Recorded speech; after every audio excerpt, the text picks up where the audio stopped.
mimpi selama ratusan tahun akhirnya datang juga. 17 Agustus 1945, Indonesia menyatakan dirinya sebagai negara yang merdeka, sebagai sebuah negara berdaulat. Namun, belum genap 1 bulan usia kemerdekaan, Indonesia mendapat cobaan yang berat.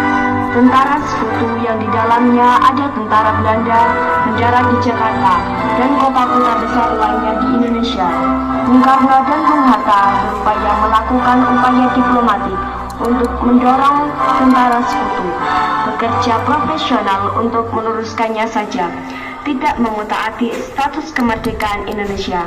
Namun upaya itu tidak membuahkan hasil. Oh, yang benar. Cepat, ayo, cepat. Beras itu milik kita, ayo ambil. Atas saran Jenderal Besar Sudirman, Bung Karno diminta untuk mengirim utusan khusus kepada Raisul Akbar Nahdlatul Ulama Hadratus Syekh Kiai Haji Hasyim Asy'ari di Ponpes Tebu Ireng Jombang. Tujuannya untuk meminta fatwa tentang hukum berjihad membela negara yang notabene bukan negara Islam seperti Indonesia. Assalamualaikum. Waalaikumsalam. Kiai, saya utusan dari Bung Karno. Beliau menitipkan pesan. Apa pesan Bung Karno? Beliau berpesan, apakah hukumnya membela tanah air? Bukan membela Allah, membela Islam, atau membela Al-Quran. Sekali lagi, membela tanah air, apa hukumnya, Kiai? Hukum membela negara dan melawan penjajah adalah fardu ain bagi setiap mukallaf yang melawan penjajah itu, termasuk jihad fisabilillah. Oleh karena itu, umat Islam yang mati dalam peperangan adalah syahid, dan mereka yang mengkhianati perjuangan dan memecah persatuan, bahkan menjadi tangan kanan penjajah, wajib hukumnya diperangi. Perang menolak dan melawan penjajah itu fardu ain yang harus dikerjakan orang-orang Islam, laki-laki, perempuan, anak-anak, bagi yang bersenjata atau tidak, bagi yang berada dalam jarak lingkaran 94 km dari tempat masuk dan kedudukan musuh. Bagi orang-orang yang di luar jarak lingkaran tadi, kewajiban itu jadi fardu kifayah yang cukup kalau dikerjakan sebagian saja. Kemudian Kiai Haji Hasyim Asy'ari memanggil Kiai Haji Wahab Hasbuah dari Tambak Beras Jombang. Kiai Wahab diminta mengumpulkan ketua-ketua Nahdlatul Ulama se-Jawa dan Madura untuk membahas fatwa tentang hukum berjihad membela negara. Pada tanggal 21 sampai 22 Oktober 1945, PBNU menggelar rapat konsul NU se-Jawa dan Madura di Surabaya, menghasilkan resolusi jihad sekaligus menguatkan fatwa jihad Rais Akbar Nahdlatul Ulama. Bismillahirrahmanirrahim. Resolusi jihad Nahdlatul Ulama seluruh daerah Jawa Madura memutuskan memohon dengan sangat kepada pemerintahan Republik Indonesia supaya menentukan dan mengupayakan tindakan yang nyata dan sepadan terhadap usaha-usaha kemerdekaan dan agama dan negara Indonesia, terutama dengan pihak Belanda dan kaki tangannya, supaya memerintahkan perjuangan yang bersifat sabilillah untuk tegaknya negara Republik Indonesia dan agama Islam. Selanjutnya, kami berfatwa bahwa setiap muslim tua dan miskin sekalipun wajib memerangi orang kafir yang merintangi kemerdekaan Indonesia. Yang kedua, pejuang yang mati dalam perang kemerdekaan Indonesia layak disebut syuhada. Dan yang ketiga, warga negara Indonesia yang memihak kepada Belanda dan sekutunya dianggap memecah belah persatuan. Oleh karena itu, layak dihukum mati. Pada tanggal 25 Oktober, pasukan Inggris mendarat di Surabaya, dipimpin oleh Brigjen Malabi. Hanya berselang 3 hari pasca resolusi jihad, dicetuskan 6.000 pasukan sekutu mendarat di Tanjung Perak, Surabaya dengan persenjataan lengkap. Mendengar kedatangan pasukan penjajah, ribuan santri dan kiai dari penjuru Jatim bergerak menuju Surabaya. Maka terjadilah pertempuran antara para pejuang Surabaya melawan sekutu.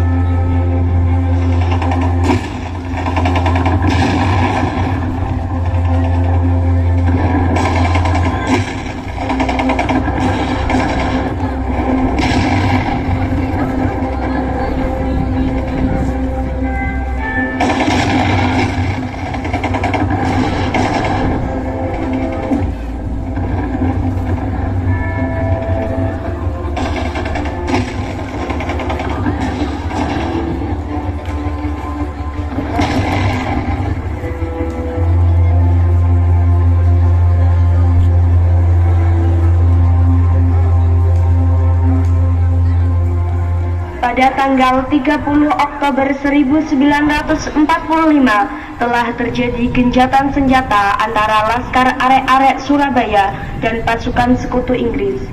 Sore hari usai kesepakatan gencatan senjata, rombongan Biro Kontak Inggris menuju ke gedung Internasio yang terletak di samping Jembatan Merah. Namun, sekelompok pemuda Surabaya menolak penempatan pasukan Inggris di gedung tersebut. Mereka meminta pasukan Inggris kembali ke Tanjung Perak sesuai kesepakatan gencatan senjata. Tolong beritahu mereka bahwa kita setuju gencatan senjata dengan Indonesia. Iya, Pak. Jangan ingkari kesepakatan itu, karena itu membuat nama baik kita hilang dan tidak dipercaya lagi. Tenang, saudara-saudara. Bung Karno dan Bung Hatta telah setuju untuk gencatan senjata. Karena itu benar, lucuti saja mereka, lucuti senjatanya, lucuti. Ayo lucuti.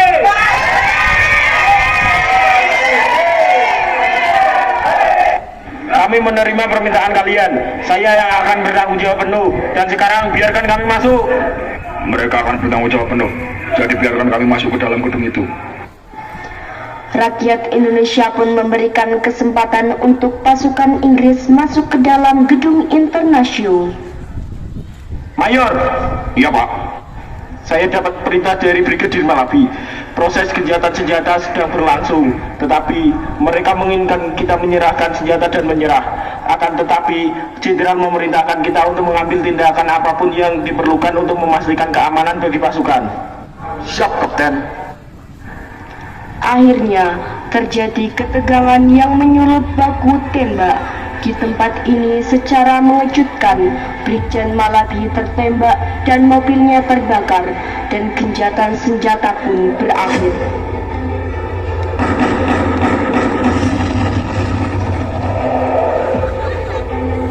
Pengganti Malabi, Jenderal Robert Monser, mengultimatum Laskar Pejuang dan tentara Indonesia agar menyerahkan senjata kepada Inggris paling lambat 10 November 1945.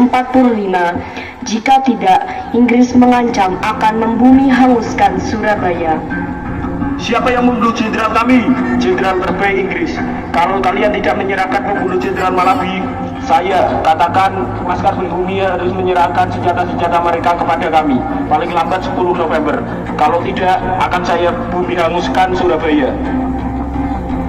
Mendengar ancaman itu, para komandan Laskar Hizbullah, Sabilillah, Mujahidin, TKR, dan para santri marah besar. Ada pemuda bernama Sutomo yang sering disebut Bung Tomo sowan kepada Kiai Haji Hashim Asy'ari. Ia meminta izin untuk menyiarkan dan menyebarkan resolusi jihad. Bismillahirrahmanirrahim. Merdeka, saudara-saudara penduduk kota Surabaya, kita semuanya telah mengetahui bahwa hari ini tentara Inggris telah menyebarkan pamflet-pamflet yang memberikan suatu ancaman kepada kita semua.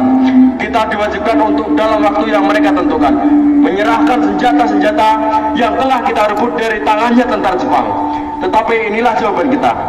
Selama pantai-pantai Indonesia masih punya darah merah yang dapat membuat secari kain putih, merah dan putih, maka selamanya itu tidak akan kita menyerah kepada siapapun juga.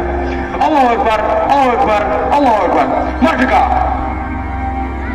Pada tanggal 10 November 1945, Pertempuran kembali meluas menyambut berakhirnya ultimatum AFNEI.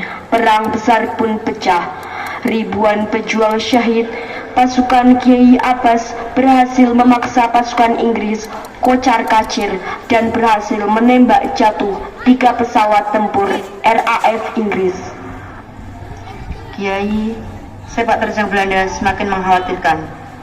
Mereka menduduki tempat-tempat strategis Allah, dan bahkan kini Belanda sudah memasuki Singosari. Allah, Dan rakyat-rakyat kecil yang tidak berdosa banyak yang menjadi korban. Masya Allah. Sepertinya Kiai kelelahan. Kiai, Kiai, Kiai, Kiai, Kiai. Inna lillahi wa inna ilaihi raji'un.